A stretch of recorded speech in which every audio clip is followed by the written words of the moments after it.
Hello, once again, it's me, Eslis Gaming, back with another video, and I am going to record this for a second time because I was recording a complete voiceover and apparently my mic wasn't recording, so this is attempt number 2 for the War Special Achievement, and I'm going to bring the Kra, Feka, Anutrof. Feka's full crit chance with class boots, Anutrof is full agility, the Kra is crit damage build, and the Panda is going to tank. You can see here the equipments that I've been using, so pause the video if you're interested in that. Now, for the War Special Achievement, you are not allowed to kill any of the weapons that the boss spawns, and you are also not allowed to push or pull them. However, it is allowed to carry and throw them away by using a Panda. Again, proves how strong a Panda is in a team composition. I think, however, maybe a Xelor works for this as well with the telefrag and teleportation. That might not fill the achievement either, but I'm not quite sure of that. You can try it out if you don't have a Panda. But yeah, other than that, I will be using the Panda to throw the war's weapons away, basically, while I'm going to kill the boss. Now, here you can check my spells. This video was actually recorded right after the cross changes, so that's a while ago. These videos have been completed a couple of weeks ago, because I think it was like December. Over a month ago, I reached maximum achievement points in the game. So, but yeah, I had a lot of videos left to edit and upload. So here we are with the War Special Achievement. And my plan is to tank the boss and kill the mobs as quick as possible. And I want to kill the dog first because that one can like jump around across the map and hit in AoE, AP reduce and that kind of stuff. And gravity does not work on that guy, so keep that in mind. You always want to tank the Panda on the top right cell, as you see here my Panda will do, because when the weapon spawns, they will spawn 2 cells away from the boss next to the Panda. And then you can use like melee invulnerability to avoid taking the damage. Then we have the Olgoth, which is the mob that is CC invulnerable. Once it reaches the 50% HP threshold, it will go into a range invulnerable state. And you have to hit it and kill it in close combat. But yeah, here I'm just trying to kill the dog first because that one is annoying. And like I said, gravity state will not work on it.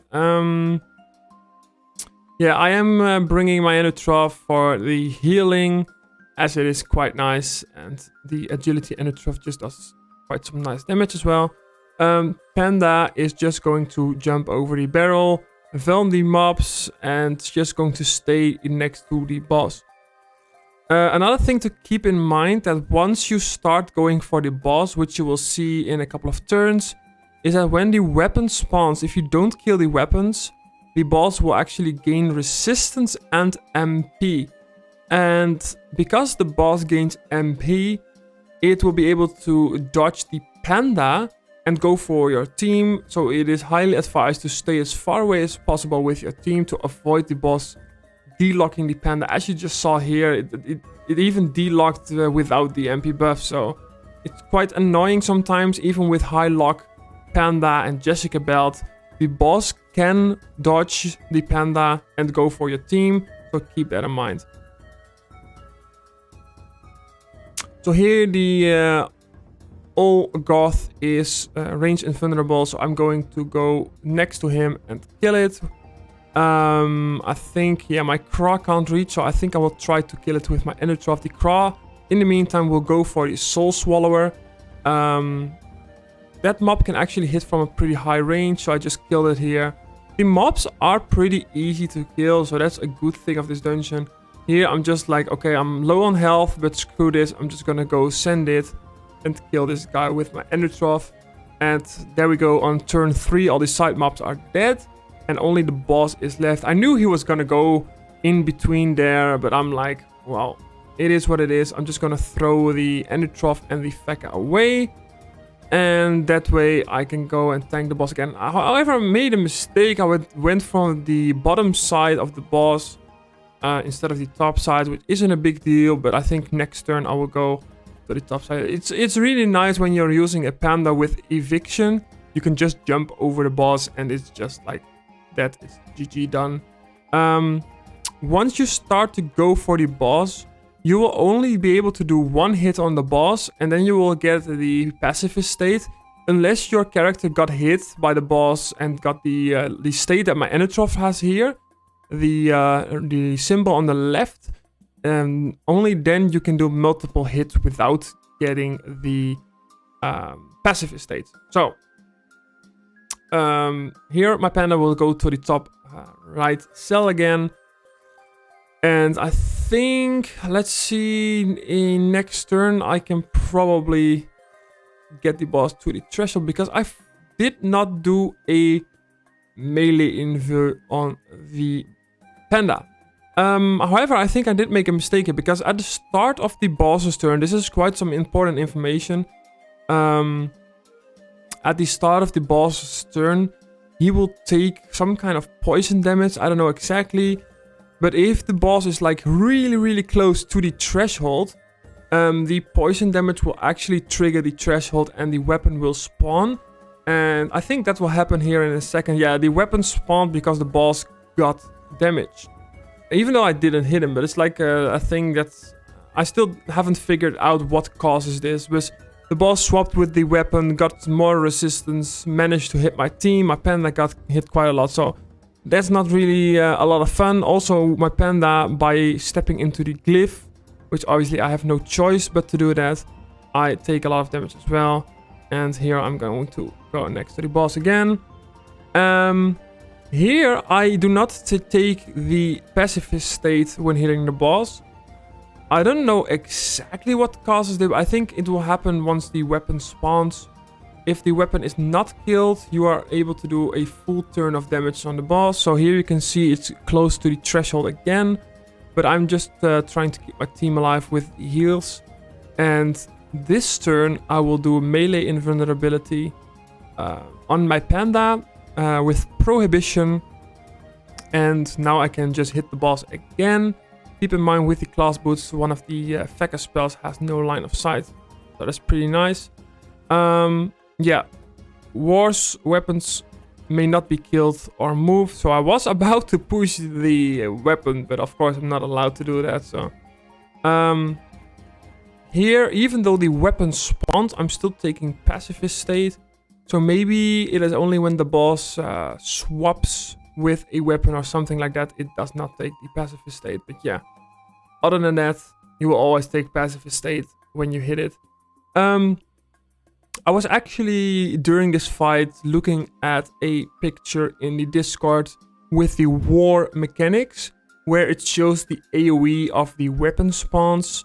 It's really nice to use, because that way you can exactly know how the weapons are going to be spawned and what kind of AoE they will have, which will make it easier for the panda to avoid the damage. Most of the time, if your panda is CC invulnerable, then it's no big deal. But I think there's one weapon where it spawns like really weird, and it kind of is a better thing to go with range invulnerability. Also here, keep in mind the boss can swap with the weapons, which it just did, and now I'm not able to tank the boss. I think I will go with a barrel, throw it, and go next to the boss, which is really nice. I like that spell of the panda. Here I do decide to go to the top left of the field with my team. And also I did a range invulnerability on my panda and then spawned a weapon. A range invulnerability because the weapon spawned, of course, 2 cells in front of the boss and the panda was behind the boss. So that's why I needed the range invulnerability. And because I'm using the screen of the Discord channel, which I think is also available on Google if you're not in the Discord, I was sure that my craw was not getting hit by the weapon, which is really nice. The boss cannot swap with the weapons every single turn. I think it's only like every other turn. So here I'm just going to throw the weapon away again and tank the boss. So At this point, there's only one threshold left because there's 4 weapons and 3 are already on the field. So the last threshold, once you reach that, you can also just kill the boss after that. Like, obviously, you're still gonna get the pacifist state, but there's no more thresholds, which is really gonna make the fight easier. Even if the panda dies while reaching the last threshold, it is still doable to finish up the fight. And by the way, in case you haven't noticed, I'm also doing the Hermit Challenge. I think they did change the name of the achievement, but it's the one that you cannot end your turn next to an ally, which I think my Anutrof didn't have, because I had it on my main, but I don't think my Anutrof had it, so I was like, sure, I'm gonna do it. And here I spawned the final weapon. My panda had Prohibition ready, and now the boss can just be killed. Keep in mind, at this point, the boss has pretty high resistances, especially if it has swapped with one of the weapons a couple of times. I think here, let's look at it. I think it has like 40% resistance, 50% in every single element.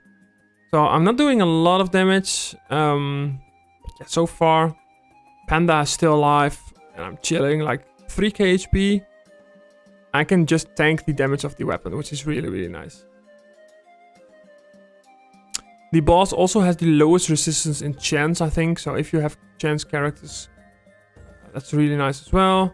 And stacking Devouring Arrow makes it a lot easier as well to finish up the boss. So here, that was it for the War Special. Let me know in the comments below what you think of this fight. If you have any questions, let me know in the comments below. Like the video if you like to subscribe if you're new to the channel.